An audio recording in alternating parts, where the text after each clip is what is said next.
May it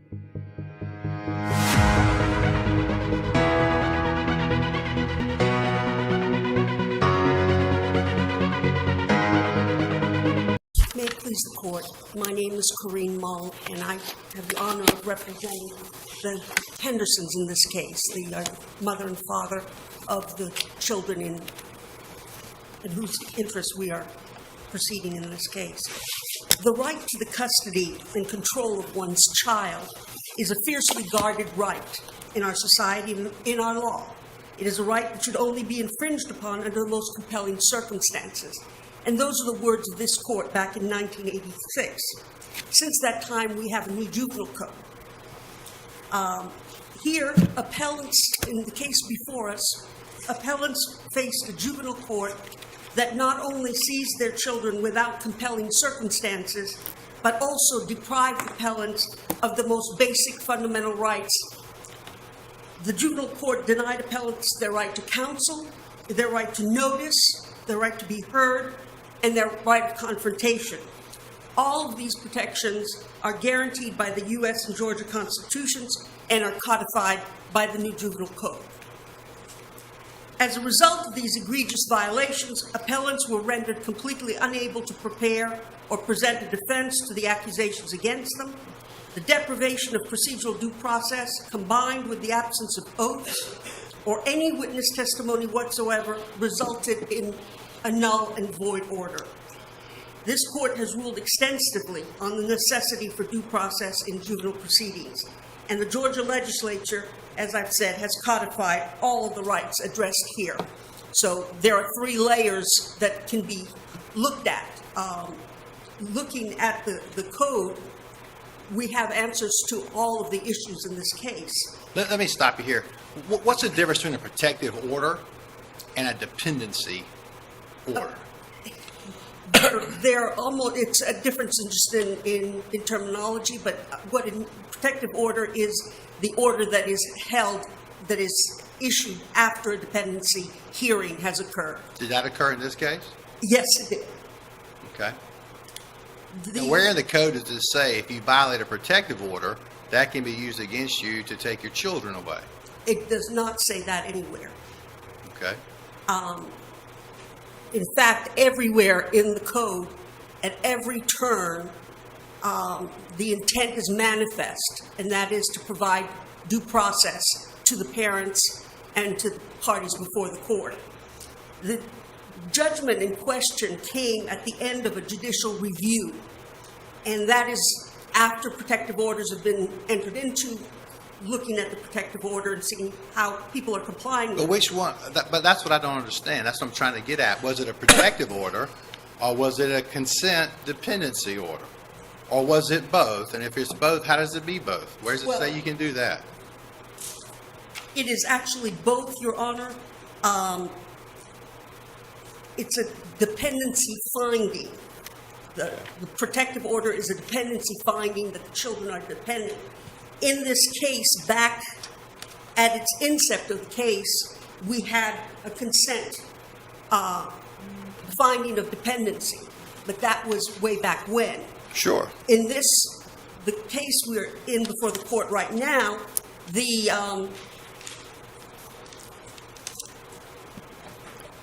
parties. What I'm getting at is the state, in their brief, consistently refers to this as a protective order. And they put it in quotes. They set it apart. Protective order, protective order, protective order. I look in the code, and it tells me at 151129, the protective order, it says, after notice and opportunity for a hearing afforded to a person subject to a protective order may then be modified. Then I see the state says, nope, a court has the inherent authority to amend anything, anytime, without notice on anything. I don't see how you reconcile the two. I want somebody to help me. Well, Your Honor, I think it's clear but muddy, but at any rate, it is clear that what is happening here is the juvenile code, the new juvenile code, and to some extent the old juvenile code, dwelled on procedural due process, on giving rights to the parent. The protective order is what is issued after the dependency to protect the kids in the home. So that if something were to happen to the kids, you can yank the parents back in. But nowhere does it say you can yank them back in and take them away from the parents without due process, without a lawyer, without witnesses, without... You got to have an emergency hearing. You got to have an emergency hearing. And in this case, that's not what they did. The judge in this case was specifically asked by the clerk, is this going to be a preliminary protective hearing? And he said no. He was very clear about that, and I think we should take him at his word. It is no, and had he intended in his mind for it to have been an emergency hearing, he would have had to have set the hearing for 72 hours later, which he did not do. Clearly, the court was relying on the inherent right to modify, and that is provided for. You think the court was doing that then? I think so. I think ultimately that's what the judge relied on. Ultimately, but I'm saying on January 20th, 2016, you think the judge thought, I can modify anytime I want to modify? Don't have to give any notice? I think he, with all due respect to the court, I think he was so unhappy with the situation before him that he wasn't... Tell me a little bit about that. Tell me a little bit about the history and this kind of obvious animosity that built up between the judge and your clients. Can you give us a little bit of the backstory on that? I think the state would give you a better backstory, but I'll try my hand at it. I came in on the case at the tail end. There were protective order was entered, and there is dispute by the family with whether they complied with orders. And throughout the history of this case, the judge felt, it would appear, that the family was not moving fast enough, and not getting off of drugs fast enough. But at no point was there ever any finding that the children were at risk or in danger. At no time. Which is required. Absolutely. To take away someone's children. No finding whatsoever. What was egregious is that all the rights that are permitted to our clients all telescope into the right to counsel. If you don't have the right to counsel, you don't have the right to anything else. And in this case, the court had no problem with denying them the right to counsel. Well, and even more fundamental than that is the right to familial relations. That's correct, Your Honor. That's very correct. And in this case, Judge Self asked me what I thought. I think in this case, the court, as the court said, it's me against you. And that's really, I think that's stunning that was said by a judge. Did anybody move to recuse this judge? Not at that time, Your Honor. I think we were all stunned. And that was the last order. That was the final order. I mean, I just find that shocking that a judge would say that in open court. Or anywhere, for that matter. I'd just like to reserve 5 minutes. May I make a recommendation? Sure. Why don't you reserve the balance of your time? I want to hear from the state. Okay, I will do that. Thank you. So what's going on here? Because I'm going to tell you, it doesn't look good. I do not envy you being here. Obviously, it's not your fault, but what's going on here? Help us understand what this judge was doing. Well, this juvenile court did nothing wrong in transferring the children from the appellant's custody to the custody of the department. This case is not so much about what the juvenile court did, but the appellant's own actions. This case is about what could an appellant do? What could an appellant do that would cause him or her, in this case both, to not get a right to a lawyer? To not get a, let me read to, because I'm reading 15:11:19. A party has the right to be present. They got that. They did get the right to be present. To be heard. Nope. To present evidence and material to proceedings. Doesn't look like it. To cross-examine witnesses. Doesn't appear from the record. To examine pertinent court files and records. Don't know. And to appeal the orders of the court. Yeah, What can somebody do to lose this? The people gave this to the litigants. What can they do to lose And it? forget about all that for a second. That statute has to be read through the lens of the Constitution. We're talking about interfering with the right to familial relations, the government coming in and taking custody away from parents. And it looks to me like there was little to no due process. And not only that, but in making the consideration, because of that constitutional requirement, protecting a fundamental constitutional right, we require clear and convincing evidence before we take away someone's kids, based on evidence at the time of the hearing, if there even was one, whether it's termination or custody. So help me understand. Well, I need to point out that there was no deprivation of the right to counsel. They did have counsel at the time of the hearing, and in fact, I mean, the previous hearing? they had it at They had it at all stages of the hearing, and they had it at the juvenile review hearing. Well, I thought counsel withdrew right before the They hearing, withdrew, and but they asked for a continuance, and the judge said no, which meant the purpose of the continuance was to get a lawyer, and the judge acknowledged the motion but said no. I'm not going to no, continue. what happened was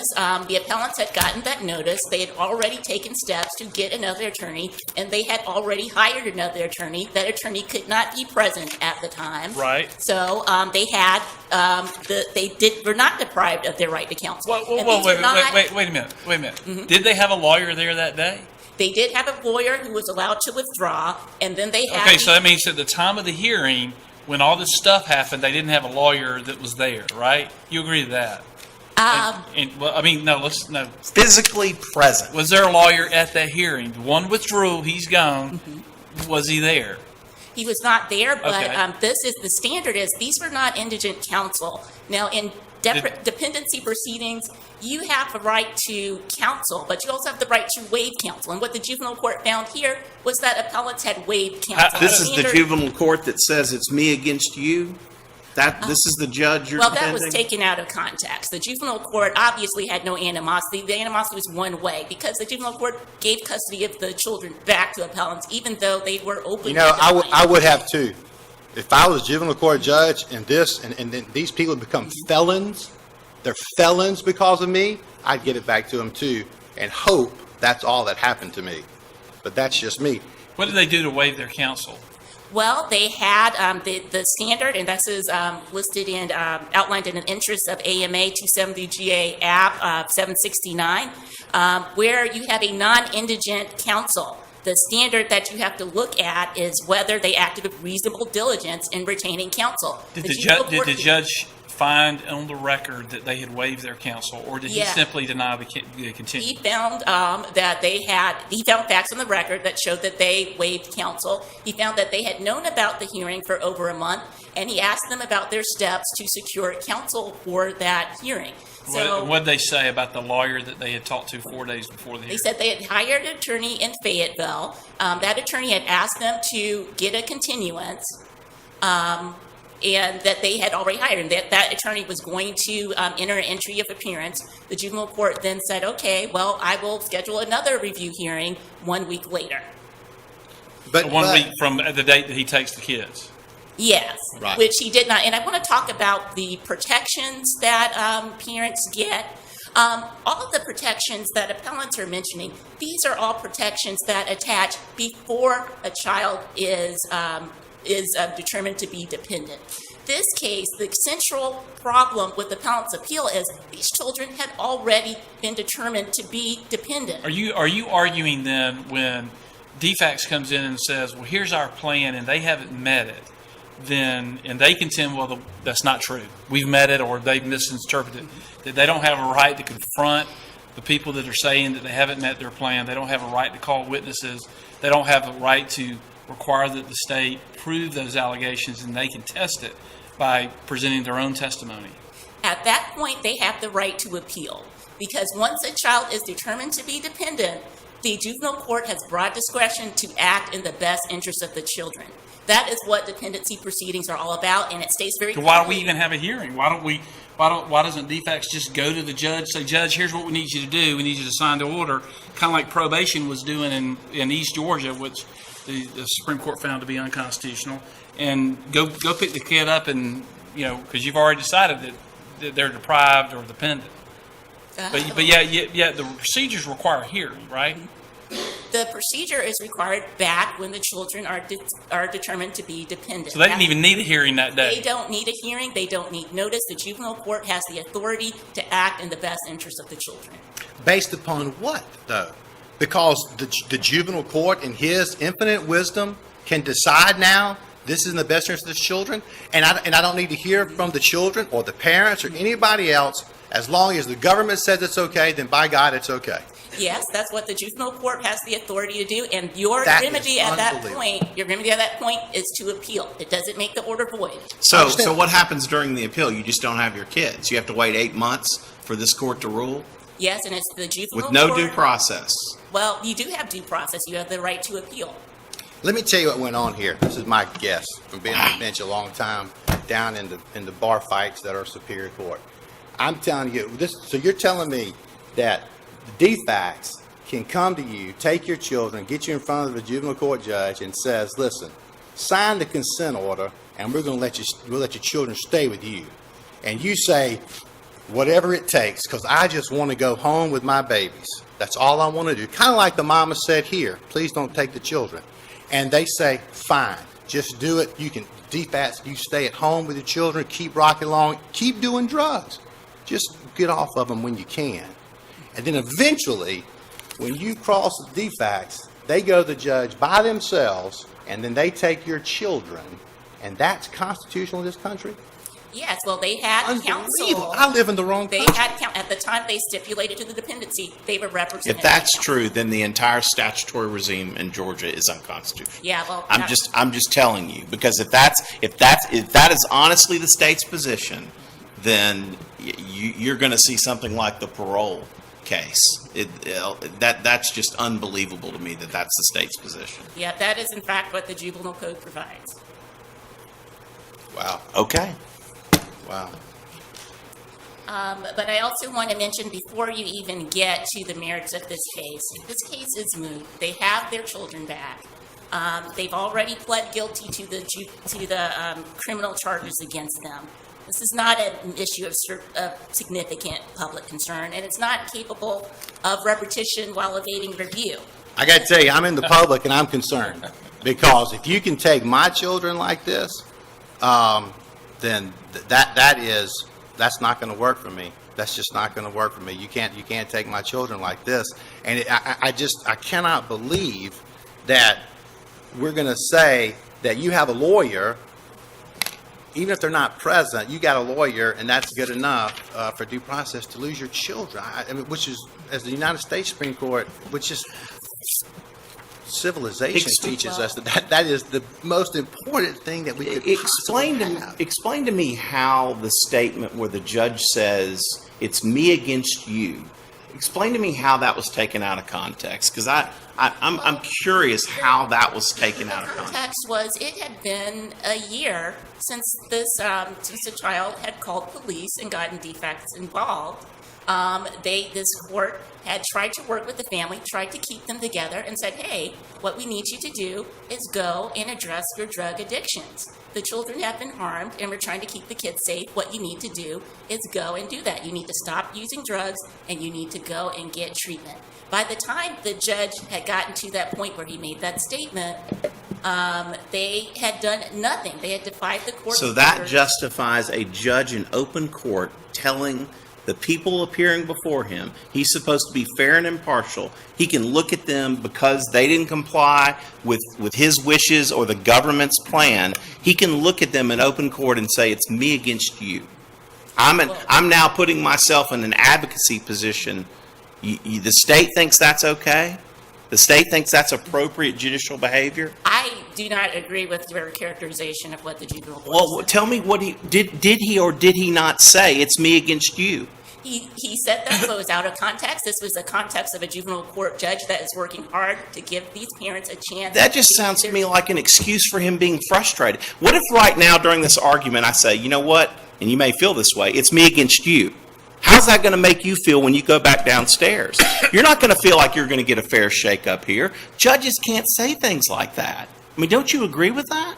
Yes, but you look at what the juvenile court did, and they acted appropriately. Once the appellant went to substance abuse treatment and stopped using drugs, he gave the children back. So whatever animosity, it did not affect his final ruling. Does it bother you that he gave the children back on January of 2017?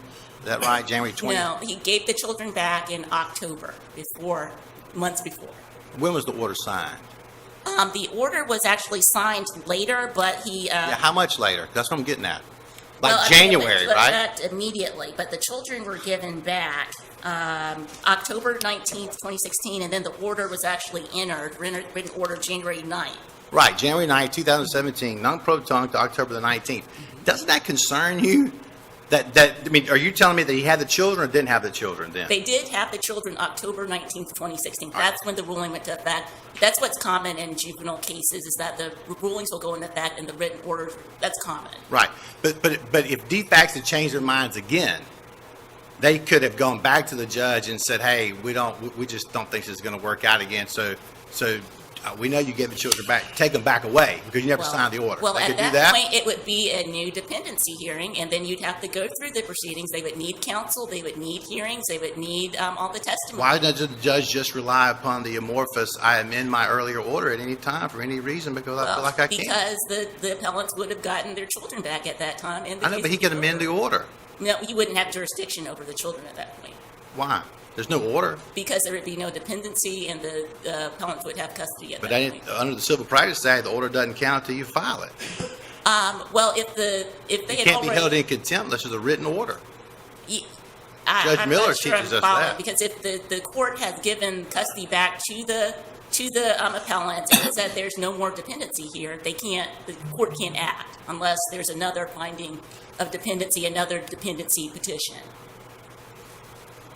Okay. All right.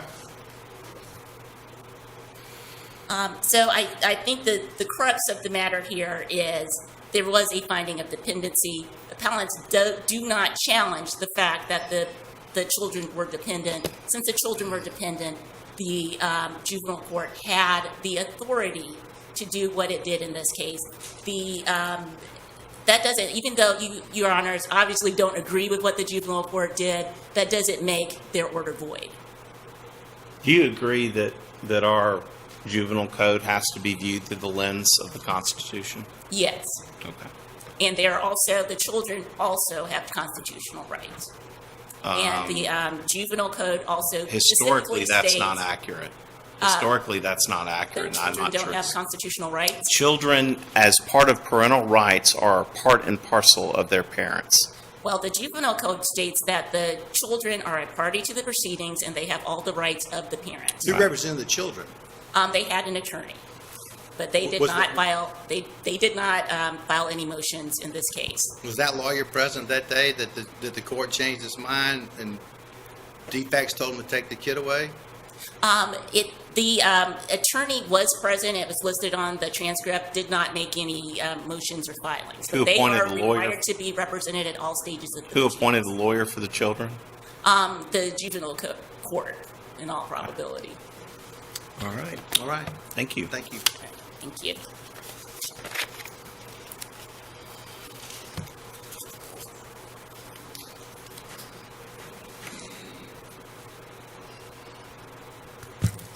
Your Honor, I'd just like to address some of the issues brought up by the state in this case.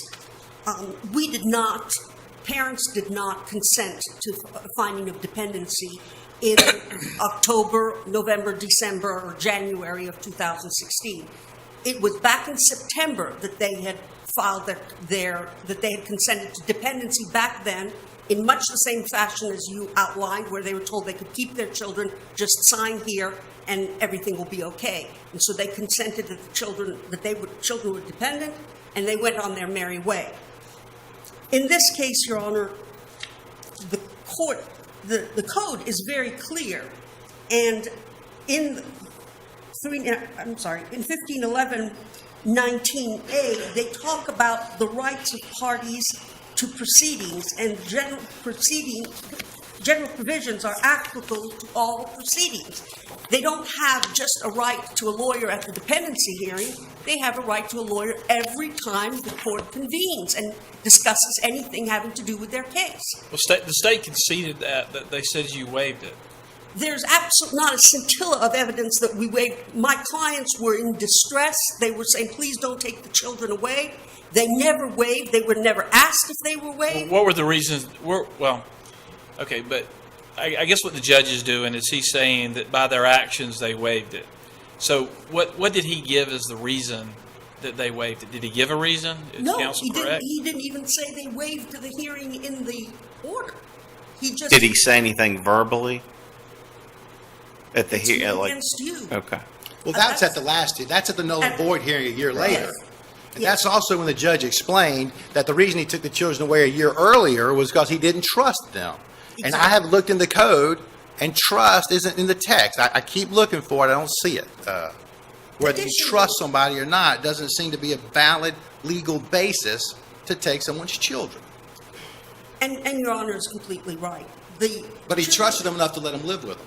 Excuse me? He trusted them enough to let the children live in this deprived, dependent state for 6 months.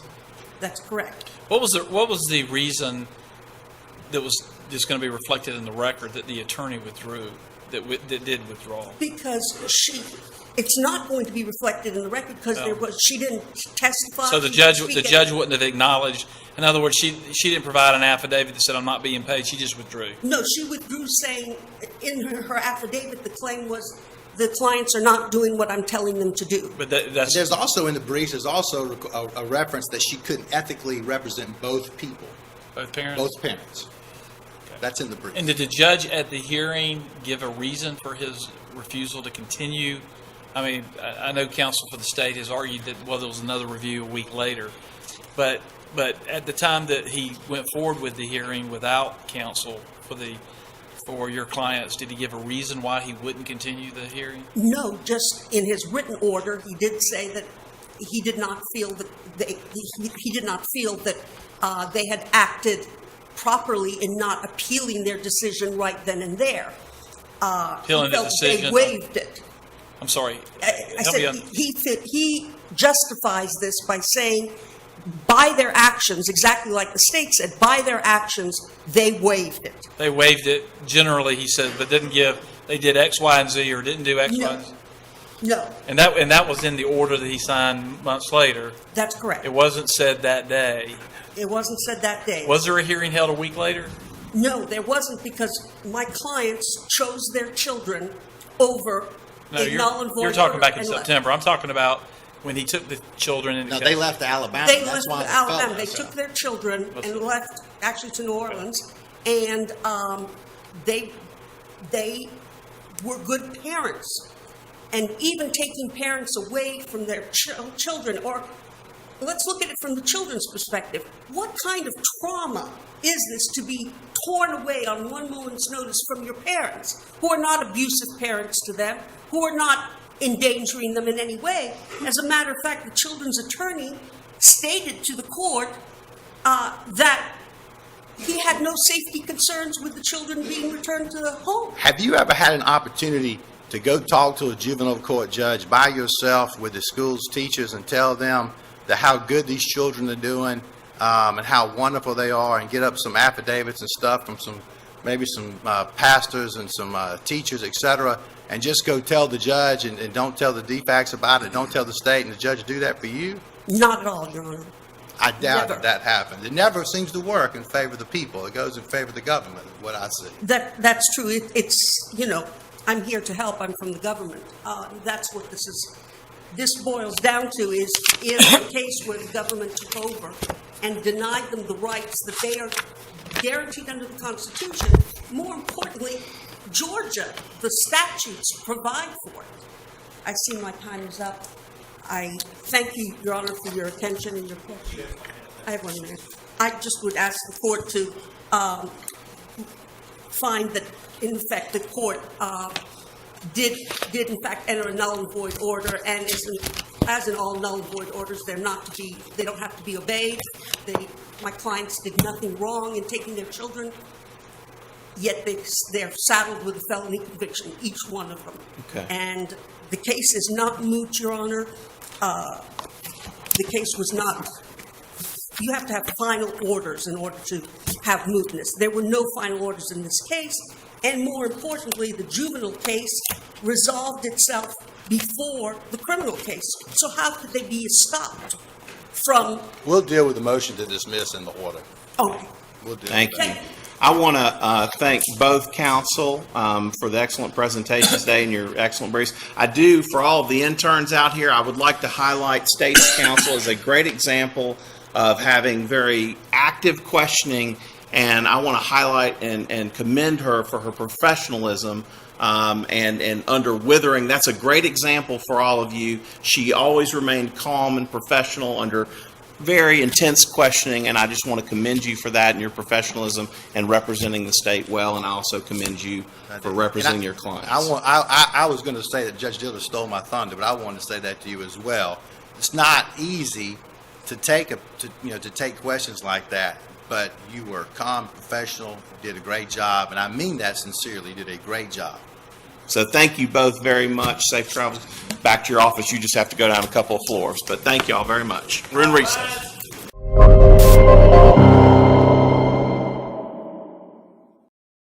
Let's do less is more. I'll do less is more too. Here we go.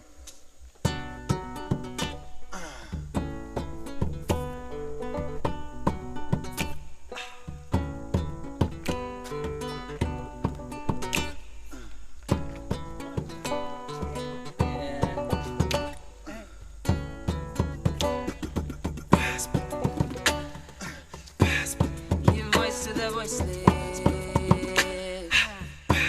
We give voice to the voiceless. Give voice to the voiceless. So let out your voices, they've been caged for too long. There's a prayer in the air now. Feel it coming strong. Feel it coming strong like the thunder of the buffalo. Red on up the indigo, feeling within every soul. Chance to be heard now, chance to heal our words. Chance to heal ourselves, and at last we'll use our words for love. We use our words for love. Love is listening. Love is listening. Love is listening. Love is listening. We will be heard. We will be heard. We will be heard. We will be heard. Reculturization. Back to the indigenous ways, First Nation. It's gonna take time and it's gonna take patience. Yeah, this is an invocation for land and water restoration. And for those who've been silent, sing for the changes. Come sing for the changes. We focus on the remedies. Walk the red road now in integrity. Souls we weathering for the great remembering. We have the power now to create a better dream. Because together we have everything that we need to live sustainably and ethically. Just align with the most high energy. Bring your heartbeat to the one tribe gathering. One tribe gathering, gathering, gathering, gathering, gathering. People come together. We can love each other. Sing it again. People come together. We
her children.